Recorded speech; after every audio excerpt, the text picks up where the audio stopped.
Assalamualaikum warahmatullahi wabarakatuh. Apa kabar anak-anak? Semoga tetap sehat dan semangat melakukan belajar dari rumah. Bertemu kembali dengan Bu Risa dalam video pembelajaran kelas 3. Di video ini kita akan belajar mengenai perubahan wujud benda dalam kehidupan sehari-hari. Anak-anak ada yang masih ingat di video sebelumnya kita belajar tentang apa? Ya, jenis-jenis perubahan wujud benda. Ada apa saja? Ada menguap, kemudian apa? Betul, membeku, mencair ya, seperti yang kita sudah praktikan. Nah, di sini kita akan belajar mengidentifikasi informasi mengenai perubahan wujud benda dalam pembuatan garam. Yuk kita simak baik-baik. Anak-anak ada yang tahu garam itu berasal dari apa ya? Betul, dari air laut.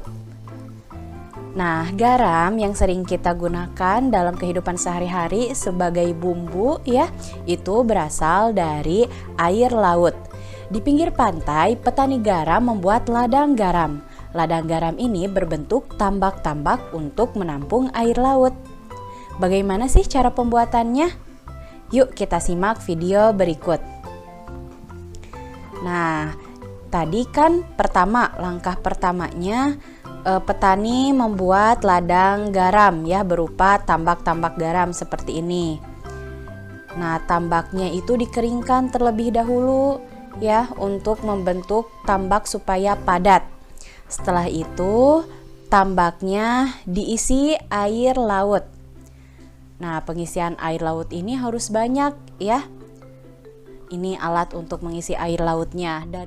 Dari tambak satu ke tambak lainnya itu saling menyambung ya. Ada saluran yang menghubungkan masing-masing tambak. Langkah selanjutnya yaitu meratakan tambak supaya tambak ini lebih padat. Setelah padat, tambaknya diisi air laut kembali. Coba kalian perhatikan videonya baik-baik.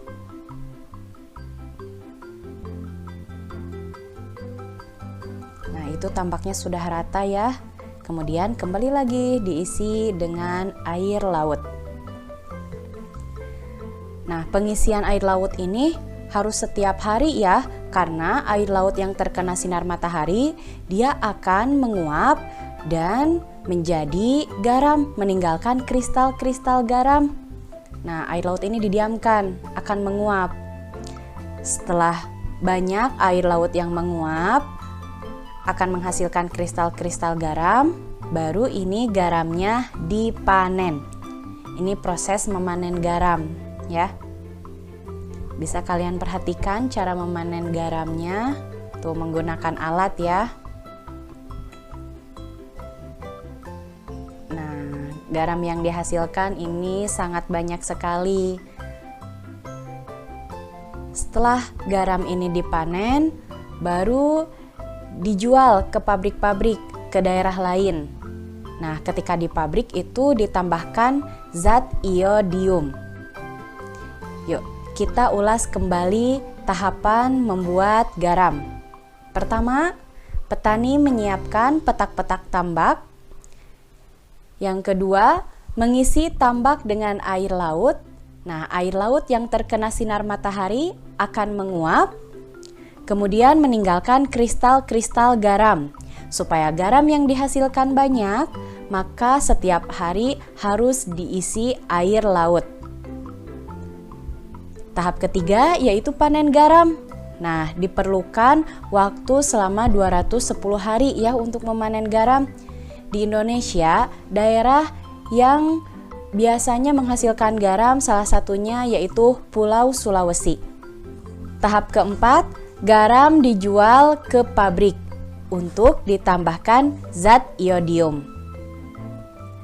Nah, demikian anak-anak tahapan membuat garam dan perubahan wujud yang terjadi dalam membuat garam. Setelah menyimak video ini, silahkan kalian tentukan informasi yang ada dalam pembuatan garam. Kita akan mengidentifikasi informasi melalui kuisis. Kemudian kalian ceritakan kembali tahapan pembuatan garam menggunakan cerita bergambar. Demikian yang dapat Ibu sampaikan. Semoga kalian paham dan video ini membantu kalian dalam belajar dari rumah. Terima kasih. Wassalamualaikum warahmatullahi wabarakatuh.